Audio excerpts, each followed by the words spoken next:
Bom dia, boa tarde, boa noite. Estamos nessa jornada conversando sobre vida plena e hoje falaremos no capítulo 40. O tema é o agente abortivo chamado sensibilidade emocional.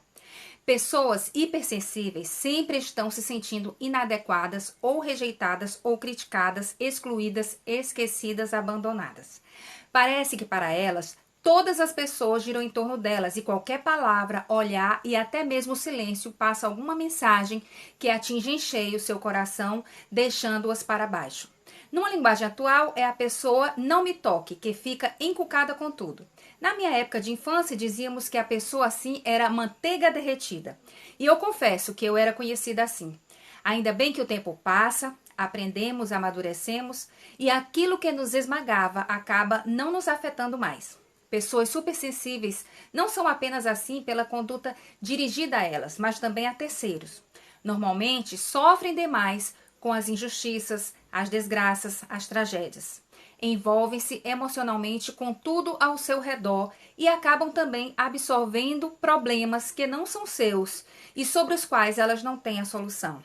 Pode ser que pessoas supersensíveis emocionalmente tenham sido superprotegidas no passado, ou então o contrário, foram reiteradamente rejeitadas e ignoradas e se acostumaram com esse padrão de dor, transformando-o em sua personalidade. Nunca saberemos exatamente o porquê de alguém ser como é. Talvez a mesma experiência traga resultados opostos para pessoas diferentes, pois cada um lê, interpreta e reage de uma forma peculiar. Conta-se a história de um pai alcoólatra que teve dois filhos gêmeos.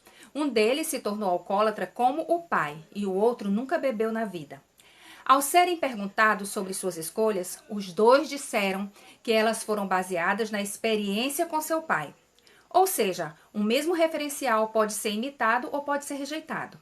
Com isso, quero dizer que não tem uma regra para dizer o que fez alguém se tornar supersensível emocionalmente. Pessoas podem ter passado pelas mesmas experiências e ter tirado lições diametralmente opostas.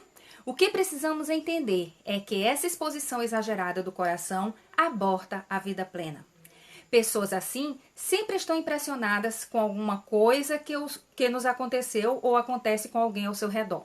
Elas choram facilmente, se irritam facilmente, se magoam facilmente. Qualquer situação simples e corriqueira pode se tornar uma grande catástrofe nas lentes de uma pessoa que sofre desse mal. Sentem muita dificuldade de se relacionar com os demais, aos quais julgam ser insensíveis, maus, ignorantes, quando eles não realizam exatamente suas expectativas. Reagem de forma exagerada a situações comuns. Possuem uma mente muito fértil para imaginar coisas que não existem e que as fazem sofrer. Ou seja, sofrem mais pelo que acreditam que aconteceu do que pelo que de fato aconteceu. Os amigos costumam pisar em ovos na presença de pessoas assim, pois já sabem que tudo pode acabar em mal-entendido e em lamúria. Durante muitos anos da minha vida, eu sofri por escolher ser assim. Eu sempre fui a mais sensível da minha grande família. Sempre lembrava do aniversário de todo mundo, até daqueles parentes que nem faziam questão. E quando alguém esquecia o meu, eu ficava simplesmente arrasada. Jogar emoção em situações assim é abraçar um sofrimento muito inútil, mas o que vai correndo a nossa vida de uma forma impressionante. Nesse tempo de redes sociais, pessoas que escolhem esse comportamento sofrem praticamente diariamente.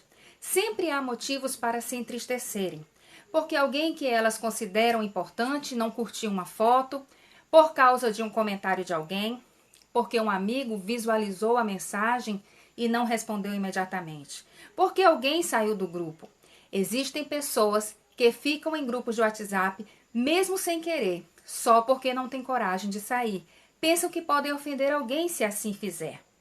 Você consegue perceber o leque de oportunidades de adoecermos a alma se fizermos a escolha de colocarmos as nossas emoções no altar da nossa vida?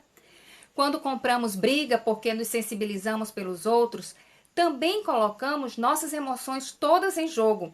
Nos afastamos de pessoas, discutimos, nos sentimos desapontados e decepcionados profundamente. Tudo é muito extremo e aí os dias se tornam pesados demais. Como ter vida plena assim? É interessante que as novas gerações estão cada vez mais sensíveis. É claro que eu não sou a favor de bullying, mas é preciso encontrarmos defesas emocionais naturais para lidarmos com as críticas, com as opiniões dos outros a nosso respeito. Eu sou de uma geração que tínhamos apelidos na rua, na escola, em todo canto. Muitos deles eram ligados a alguma característica física ou algum comportamento. Lembro que o meu era cebola branca. Isso não era motivo de ir para a diretoria ou de chegar chorando em casa, porque alguém zombou de nós. Fazíamos disso motivo de risada. Lembramos disso sem dor. A vida atualmente está mais pesada, pois tudo se leva para o lado pessoal e da ofensa. Não existe mais humor saudável, nem existe quase humor, pois virou ofensa e até crime. Infelizmente, devido às reações desproporcionais das pessoas.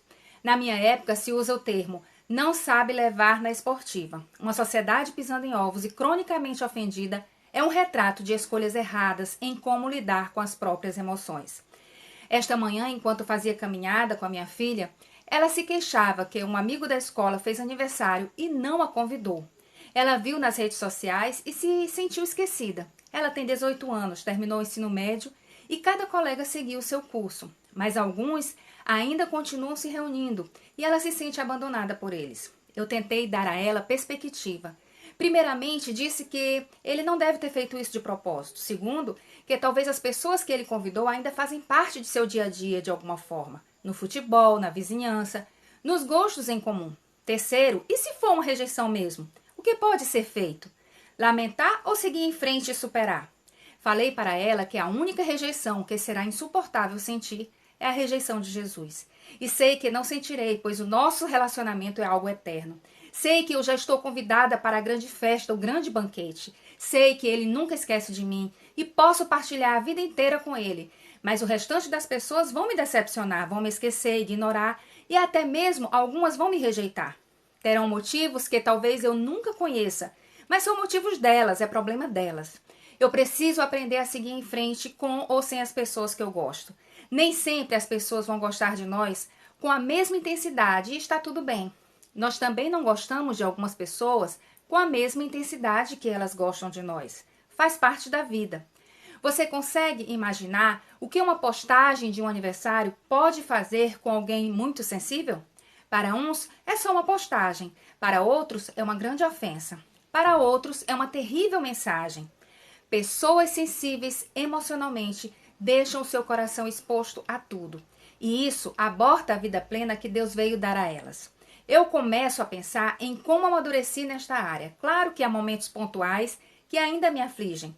Eu perdi muitos amigos após me divorciar. Senti que as pessoas não me queriam por perto, pois eu estava cheia de problemas e elas não queriam saber. Outras queriam saber para fazerem fofoca. E muito poucas queriam oferecer amizade e apoio. Isso me destruiu por dentro. Eu tinha uma vida social muito ativa, me envolvia em muitas coisas e convivia com muitas pessoas. De repente, todo esse cenário desapareceu e eu vi que eu tinha poucas pessoas com quem realmente contar. Poucas se importavam. Nesse processo de me reconstruir, aprendi a reconhecer essa realidade dura, cruel. Percebi que, mesmo inconscientemente, eu mesma posso ter sido insensível com pessoas que passaram por mim e eu não me importei. Vi que a vida é um movimento constante e que os nossos sentimentos precisam ficar solidificados em Deus se não quisermos sucumbir ao que nos fazem ou até às omissões e indiferenças. Falei para minha filha que eu já sei com quem eu posso contar nas dificuldades e não são os mesmos com quem eu posso partilhar momentos de lazer e alegria. E está tudo bem. Alguém pode não me convidar para um passeio, mas pode ser a primeira pessoa a me socorrer numa situação difícil. Cada um vai contribuindo de acordo com seus dons e com o que tem para oferecer ou com o que deseja receber. Hoje eu estou aberta para fazer novas amizades e não ficar impressionada com a indiferença e distância de amizades amigas, antigas. Hoje eu não compro mais briga por causa de sentimentos de outras pessoas. Cada um precisa cuidar e proteger o seu próprio coração. Esse agente abortivo está intimamente ligado à expectativa errada que ainda iremos abordar. Infelizmente, até mesmo no ambiente eclesiástico, estamos cheios de cristãos hipersensíveis. E quanto maior a igreja, maiores os problemas de relacionamento. pois pessoas se ferem facilmente com o que lhe fazem, lhe falam, com o silêncio e com a própria imaginação a respeito do que lhe acontece. Feridas emocionais são a causa de muitas pessoas terem desistido de congregar, e isso é algo terrível para o seu crescimento espiritual. Não estou dizendo que as pessoas têm que permanecer onde elas foram feridas, mas existem muitas outras igrejas que elas podem escolher para congregar, e existe uma forma de mudar a sua história, aprendendo a guardar o coração e não mais viver pelos seus sentimentos. Onde há mais de uma pessoa, haverá conflitos. Os sensíveis farão de cada conflito uma catástrofe. Pessoas guiadas pelo Espírito Santo, saudáveis emocional e psicologicamente, farão de cada conflito um aprendizado, uma oportunidade de desenvolver sabedoria e serem transformadas à imagem de Cristo, fazendo da aceitação de Cristo suficiente para as suas vidas seguirem em frente. Uma observação: existem pessoas que apresentam essa sensibilidade exacerbada, que se trata de sintomas de alguma doença. Elas precisam de tratamento e ajuda especializada. Todo exagero nos sentimentos, na forma como se reage a tudo e a todos, precisa ser investigado, além de corrigido. Somos corpo, alma e espírito, e existem doenças que desencadeiam esse quadro de mania de perseguição, por exemplo. Quando constantemente os sentimentos e as reações são desproporcionais, as pessoas que passam por isso precisam procurar ajuda de psicólogos e até psiquiatras. Quando esse tipo de comportamento é exagerado, é importante não vermos como apenas um traço de personalidade, ou dizer que a pessoa é desse jeito e pronto. Pode ser uma doença e ela tem tratamento. Se isso lhe causa muitos transtornos em suas relações, você precisa parar para investigar. Doenças mentais, quanto mais cedo diagnosticadas, melhor o tratamento, o controle e os efeitos sociais, profissionais são minimizados. Enfermidades crônicas jamais devem ser uma desculpa para o nosso comportamento. Elas aumentam a nossa responsabilidade no tratamento e controle. Aquilo que uma pessoa comum precisa vigiar, uma pessoa com algum grau de transtorno tem que vigiar ainda mais. É como outra doença qualquer. Uma pessoa normal precisa se preocupar com dieta, exercício e hábitos saudáveis. Mas uma pessoa que foi diagnosticada com diabetes precisa preocupar-se muito mais com tudo isso. Porém, nada anula a nossa responsabilidade diante de Deus de sermos bons mordomos da nossa vida e de nosso comportamento, porque traz consequências e nós queremos encarar cada uma delas se não fizermos a nossa parte no processo. Perguntas para reflexão. 1. Você se considera uma pessoa sensível emocionalmente? Justifique sua resposta. 2. Você convive com pessoas sensíveis emocionalmente? Se afirmativo, quais os principais desafios dessa convivência? 3. Como está seu coração em relação a tantas demandas das redes sociais? Com o que acontece lá? Como tem lhe atingido emocionalmente? 4. Por que ser uma pessoa atrapalha a vida plena? Por que uma pessoa sensível atrapalha a vida plena? Você tem alguma experiência para partilhar de como esse comportamento prejudicou a sua vida e o seu crescimento cristão? Qual parte deste capítulo foi mais útil para você? Por hoje é só. Se você gostou, curte, compartilha, comenta. Fica com Deus e até o nosso próximo vídeo.